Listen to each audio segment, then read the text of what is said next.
Quelles sont les dernières évolutions concernant les débats de la communauté scientifique, concernant les médicaments? Moi, j'ai toujours pensé que c'était juste une question de temps. Si vous voulez, les Chinois ont beaucoup communiqué sur ce problème-là parce qu'ils étaient très en avance, et ils finissent par sortir petit à petit toutes leurs études.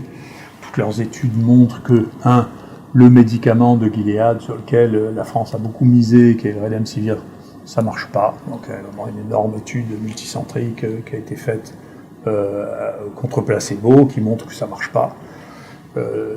Immédiatement, celui qui est le leader de ce test aux États-Unis, aussi sans le moins de publication, a dit si, ça marche, mais ça ne permet pas de sauver de vie. Donc on sait maintenant, aussi bien sur l'étude des États-Unis que sur l'étude chinoise, que le Redemsivir ne permet pas de sauver les gens. Il n'y a pas de différence dans la mortalité, c'est pas un médicament qui sauve les gens. Donc c'est une chose. C'était déjà vrai sur le lopinavir, qui était la deuxième branche qui avait été testée ici. Ça ne sauve pas les gens. Donc c'est deux médicaments qui ne sauvent pas les gens. Le troisième point qui se passe, c'est alors et les autres à base de chloroquine. Pour l'instant, ce que l'on voit, c'est qu'il y a un gros travail qui a été fait en Chine, encore une fois, sur plus de 500 personnes chez des malades très affectés, avec une mortalité très lourde, et que dans ces conditions, la mortalité était divisée par 2. Donc c'est les seuls pour l'instant à avoir des résultats significatifs sur la mortalité.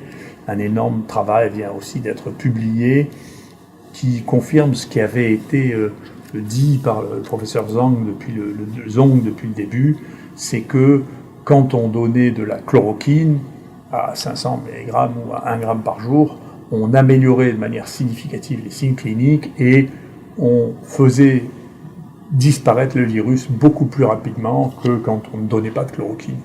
Donc c'est des études qui sont énormes, basées sur beaucoup de gens, qui montrent ce que nous, on savait déjà, qu'on avait bien compris, c'est que la chloroquine et l'hydroxychloroquine ont un effet antiviral et un effet aussi anti-inflammatoire. C'est la raison pour laquelle ils sont utilisés, qui fait que c'est probablement le seul groupe de médicaments qui peut jouer un rôle au début de la maladie et à la fin de la maladie, c'est-à-dire quand il y a des virus, et quand il n'y en a plus, il y a une réaction inflammatoire. Et il y a un travail qui a été fait, donc je ne sais pas s'il est déjà publié ou pas, qui montre que les pays qui ont utilisé la chloroquine ou l'hydroxychloroquine comme traitement ont eu une évolution de la dynamique des morts plus lente que les pays qui n'ont pas voulu l'utiliser, ce qui explique peut-être pourquoi les pays d'Extrême-Orient et les pays du Sud ont eu moins de morts que l'Europe et les États-Unis, qui ont un nombre de morts qui est extrêmement plus important que les autres pays. Voilà, donc c'est le point sur les traitements. De manière, tout ça se mettra tranquillement en place petit à petit, et on verra bien une fois qu'on aura la synthèse de tout ça, mais je n'ai pas beaucoup de doutes sur le résultat, j'en ai pas depuis le début. Quelles leçons pouvez-vous tirer avec vos données concernant la mortalité et la spécificité de la mortalité par coronavirus? Donc la mortalité, en fonction de la prise en charge et du nombre de patients que l'on teste, dépend beaucoup. Elle varie. Chez nous, par exemple, on a chez les gens qui sont traités par hydroxychloroquine et azithromycine, on a une mortalité très basse qui est de l'ordre de 0,5%, qui est très très basse.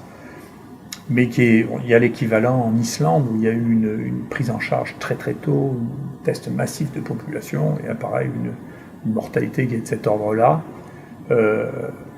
Si on regarde dans l'ensemble, chez nous, parmi tous les patients qui ont été hospitalisés, qu'ils soient traités par hydroxychloroquine, azithromycine ou non, certains avaient des contre-indications, etc., eh bien, il y a eu un seul mort de moins de 65 ans. Donc on voit que le risque dans la population qui n'a pas de facteur de risque, que ce soit l'âge avec hypertension, le cancer, de mourir est extrêmement faible. Donc c'est pas une maladie très grave, à part chez les gens qui déjà étaient très touchés par les autres infections virales respiratoires. Donc tout le délire autour de la gravité monstrueuse de cette maladie c'est aussi une autre forme de délire déraisonnable. C'est pas vrai, bien entendu. C'est les gens qui étaient déjà âgés, qui avaient des autres pathologies. On sait que beaucoup l'hypertension, le diabète jouent un rôle important, mais globalement, ça présente pas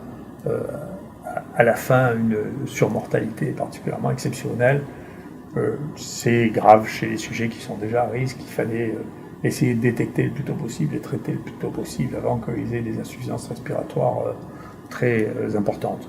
Chez les enfants, ici il y a eu 150 patients, 150 enfants qui ont été hospitalisés. Il y a même un travail qui vient d'être soumis. Il n'y en a aucun qui a présenté de grandes difficultés. Donc s'il existe des formes exceptionnelles de gravité chez l'enfant, c'est bien possible. Enfin, on ne les a pas vues ici, donc c'est probablement pas extraordinairement commun. Et donc voilà, la contagiosité de cette maladie ne paraît pas non plus aussi extraordinaire que ce qu'on disait. On peut estimer probablement sur les données préliminaires que nous avons, ou les données préliminaires des pays dans lesquels on a réalisé beaucoup d'évaluations, que peut-être 3% de la population a été touchée. C'est beaucoup moins qu'une grippe, par exemple. Donc la contagiosité n'a probablement pas été extrême. Elle est probablement de plus en plus basse, puisque là, on est en fin d'épidémie. La mortalité a été relativement modérée. On verra, on fera le point quand tout sera disponible. Bien entendu, on peut faire tomber la mortalité si on détecte les gens et qu'on les soigne.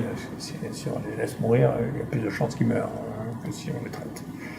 Voilà, mais donc globalement, c'est ça. Je vous rassure, on n'a eu aucune toxicité avec l'hydroxychloroquine, mais là non plus, on n'attendait pas qu'il y ait une toxicité, c'est un fantasme. Je ne sais pas d'où il est parti. Est-ce que c'était juste un fantasme pour promouvoir le Remdesivir ou pour ne pas vouloir reconnaître qu'on n'avait pas pris cette option? J'en sais rien.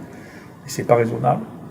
Ce qu'on a redécouvert à cette occasion aussi, c'est l'importance des scanners low dose pour ne pas irradier trop les gens et avoir des scanners. Il y aura une réflexion certainement du pays à avoir pour avoir un équipement en scanner suffisant.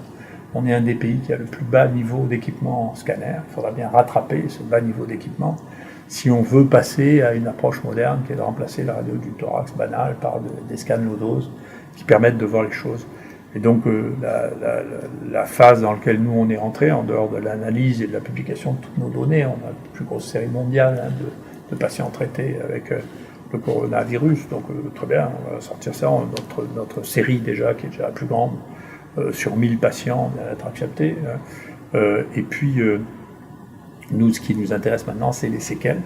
On sait que dans le SARS, il y avait jusqu'à 20% de gens qui avaient des insuffisances respiratoires après avoir fait une pneumopathie. Nous, on a trouvé avec le scanner que 65% des gens qu'on disait asymptomatiques avaient des lésions au scanner, donc qui n'ont pas été diagnostiqués. Et donc, chez nous, les gens qui ont été diagnostiqués avec un Covid, qui avaient déjà des images au scanner, on veut les revoir pour voir s'il y a une évolution vers une insuffisance respiratoire et vers des images spécifiques qui ont été vues chez les gens qui étaient en réanimation, mais qui sont plausibles aussi chez les gens qui avaient des formes qui cliniquement n'étaient pas très parlantes, mais qui avaient des lésions qui étaient visibles sur le plan du scanner.